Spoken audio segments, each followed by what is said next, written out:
오직 공의로 심판하시는 이에게 부탁하시며 친히 나무에 달려 그 몸으로 우리 죄를 담당하셨으니 이는 우리로 죄에 대하여 죽고 의에 대하여 살게 하려 하심이라. 그가 채찍에 맞음으로 너희는 나음을 얻었나니 너희가 전에는 양과 같이 길을 잃었더니 이제는 너희 영혼의 목자와 감독되신 이에게 돌아왔느니라. 아멘. 감사합니다. 오늘 마태복음 10장 34절 말씀인데요. 마태복음은 10장은 이제 전도장, 선교장이라고 말씀드렸습니다. 10장 34절에서부터 우리가 함께 읽겠습니다. 34절에서부터 39절까지 같이 읽겠습니다. 시작. 내가 세상에 화평을 주러 온 줄로 생각지 말라. 화평이 아니라 검을 주러 왔느라. 내가 온 것은 사람이 그 아버지와 딸이 어머니와 며느리가 시어머니와 불화하게 하려 함이니 사람의 원수가 자기 집안 식구니라. 아버지나 어머니를 나보다 더 사랑하는 자는 내게 합당하지 아니하고 아들이나 딸을 나보다 더 사랑하는 자도 내게 합당하지 아니하며 또 자기 십자가를 지고 나를 따르지 않는 자도 내게 합당하지 아니하리라. 자기 목숨을 얻는 자는 잃을 것이요 나를 위하여 자기 목숨을 잃는 자는 얻으리라. 너희를 영접하는 자는 나를 영접하는 것이요 나를 영접하는 자는 나를 보내신 이를 영접하는 것이니라.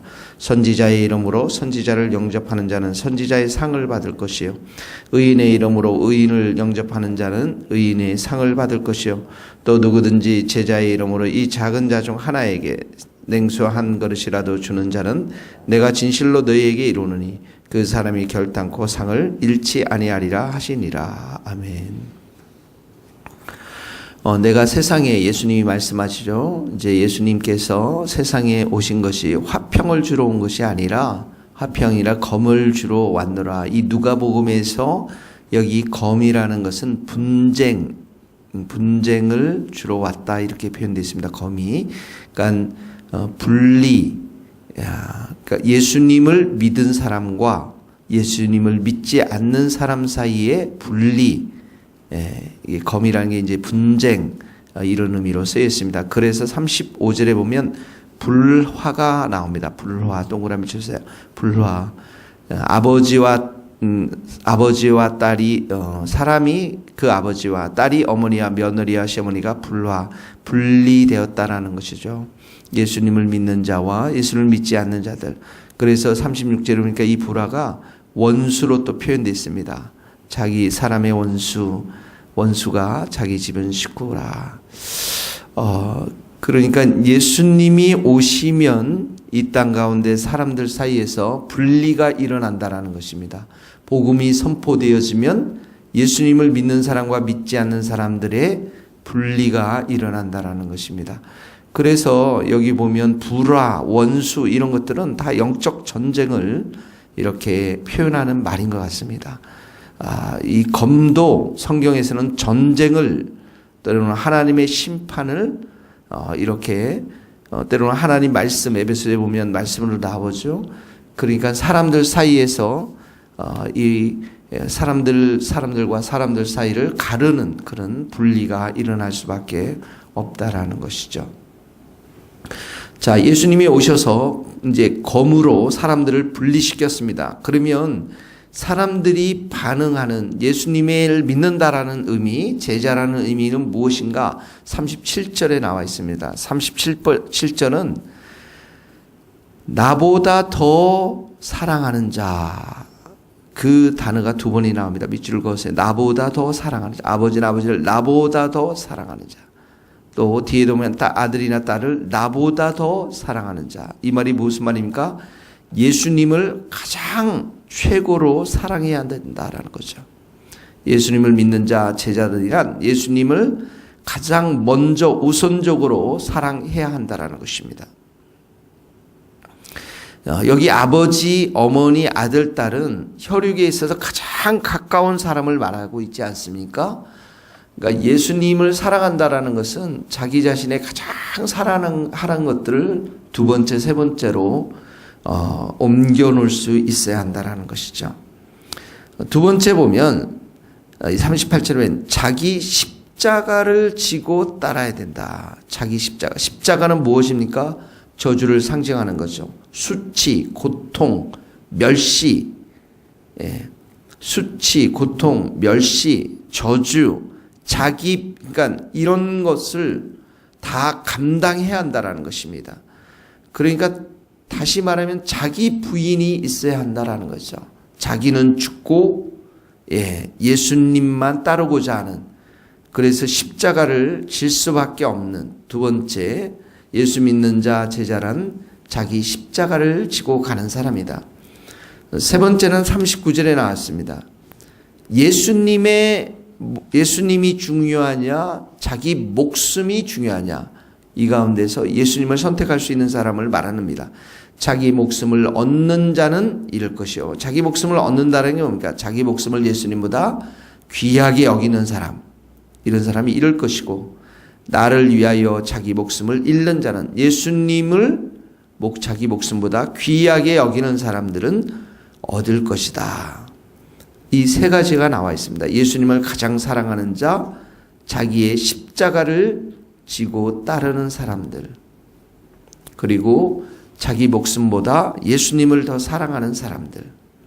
이 사람들이 바로 예수님을 믿는 사람, 제자의 삶이라는 것이죠. 자, 적용을 해보면요. 예수님이 검을 주우러 왔다고 그랬죠. 부라시키러 왔다고 그랬죠. 그러니까 우리가 복음을 선포할 때도 이런 일들이 있을 수밖에 없다라는 거예요. 복음의 씨앗이 뿌려지고 말씀이 뿌려지면 두 가지 반응이 일어나는데, 하나는 예수님을 따르겠다라는 반응이 나타나고, 하나는 예수님을 거부하는 반응이 있을 수밖에 없다라는 것이죠. 또 하나 적용할 수 있다면, 여러분들이 가장 사랑하는 분으로 목숨조차도 귀하게 여기는 분은 예수님이어야 한다라는 것입니다. 예수님을 가장 사랑하는 자로. 또한 여러분들에게 십자가는 무엇입니까? 십자가. 그 십자가, 내가 그 십자가를, 예수님을 따를 때는 그런 고난과 멸시를 당할 수밖에 없는 그런 것들이 우리 각자에게 모두가 다 있다라는 것입니다. 자, 그래서 예수님을 이렇게 복음을 선포했을 때는 40절에 보니까 너희를 영접하는 사람이 있습니다. 우리가 복음을 선포할 때 너희를 영접하는 자, 환영하고 받아들인 자는 예수님을 영접하는 것이고, 예수님을 영접하는 것은 곧 하나님을 영접하는 것임을 여기서 가르쳐주고 있습니다. 예수님과 하나님이 하나이듯이 여기 보면 예수님과 제자도 하나인 것을 가르쳐주고 있는 것이죠. 그러니까 우리의 삶 속에서 복음을 선포하는 것은 바로 예수님과 우리가 하나됨을 보여주고 있는 것입니다. 자, 그래서 이렇게 복음을 선포하는 자들에 대한 이제 상이 나와 있는데요. 41절에 보니까 선지자의 이름으로 선지자를 영접하는 자. 그러니까 선지자를 선지자로 여겨서 영접하는 자, 상이 있다라는 것입니다. 선지자를 선지자로 여겨서 영접하는 자, 또 의인을 의인으로 여겨 영접하는 자, 상이 있다라는 것이죠.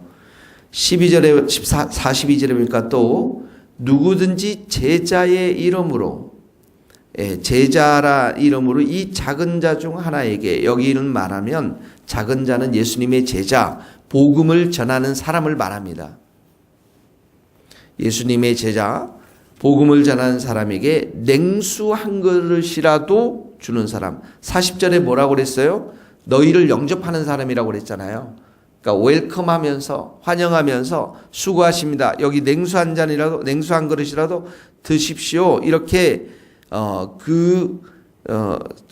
그 사람들을 대접하는 사람들에게 여기 보면 결탄코 상을 잃지 아니하리라. 그런 사람들 하나님께서, 예수님께서 상급을 주시겠다라는 것입니다.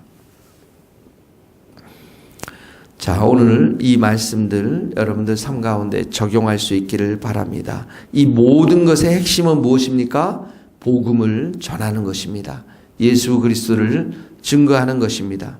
오늘 여러분들에게 예수 그리스도를 증거할 때에 정말 여러분들에게 누군가는 커피도 사주고 또 냉수 한 그릇도 줄 수 있는 사람을 만날 수 있기를 바라고, 또 예수님을 가장 사랑하고 십자가를 지고 목숨조차 버릴 수 있는 그 말씀은 우리의 삶 가운데 구체적으로 여러분들이 적용할 수 있기를 바랍니다.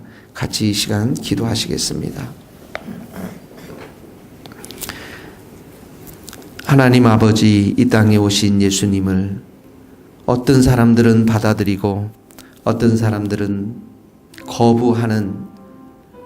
거부할 수밖에 없는, 둘로 갈라질 수밖에 없는 중간지대가 없고 분리될 수밖에 없고 그 사이에는 영적 전쟁, 분쟁이 있을 수밖에 없는 것들을 오늘도 가르쳐 주셨습니다.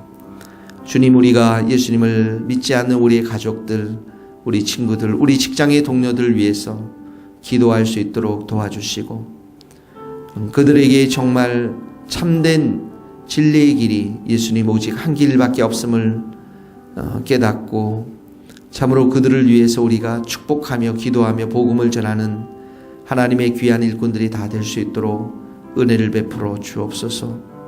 하나님 아버지, 우리가 복음을 전하는 자로 또 우리의 삶 가운데 예수님만을 사랑하게 하시고 우리의 가장 귀한 목숨조차 다 내려놓고 주님을 사랑하는 귀한 마음들을 허락하여 주옵소서. 무엇보다도 예수님을 따르는 것이 우리도 우리 자신들이 십자가를 지고 가는 길임을 기억할 수 있게 하여 주시옵시고, 그 복음을 전하는 그 길 앞에서 멸시를 당하고 하나님 아버지 수치를 당하고 고통을 당했던 예수님, 그 예수님의 길을 걸어갈 수 있도록 성령님 우리에게 힘 주시고 은혜 주시고, 성령님 우리를 오늘 하루도 붙잡아 주시옵소서. 주님, 오늘도 주님께 모든 것을 의탁합니다. 특별히 오늘부터 진행되는 우리 청년의 수련회에 하나님께서 함께하여 주시고 우리 청년들이 시간을 내어서 함께 모일 수 있게 하여 주시옵시고, 우리 모두가 주님을 사랑하는 귀한 수련회 될 수 있도록 주님 도와 주시옵소서. 예수님의 이름으로 기도하오며, 지금은 우리 주 예수 그리스도의 은혜와 하나님의 크신 사랑과 성령님의 교통하심이 우리 모든 성도들 머리 위에 이제로부터 영원토록 함께 하시기를 간절히 축원하옵나이다. 아멘.